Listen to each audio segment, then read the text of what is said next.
9 news ગુજરાતમાં આપનું હાર્દિક સ્વાગત છે। વિજાપુર તાલુકાના કુકરવાડા ગામ નજીક ઇકો સાથે એક્ટિવાનો અકસ્માત। જાણવા મળેલી માહિતી મુજબ વિજાપુર તાલુકાના કુકરવાડા ગામ નજીક ઉપકલ તેમજ કુકરવા 3 રસ્તા વચ્ચે સવારના સમયે ઇકો તેમજ એક્ટિવા વચ્ચે અકસ્માત થવા પામ્યો હતો।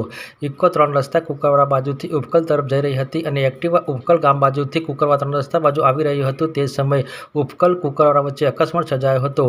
જાણવા મળેલી માહિતી મુજબ આ અકસ્માતમાં 3 જણને ઇજાઓ થવા પામી હતી।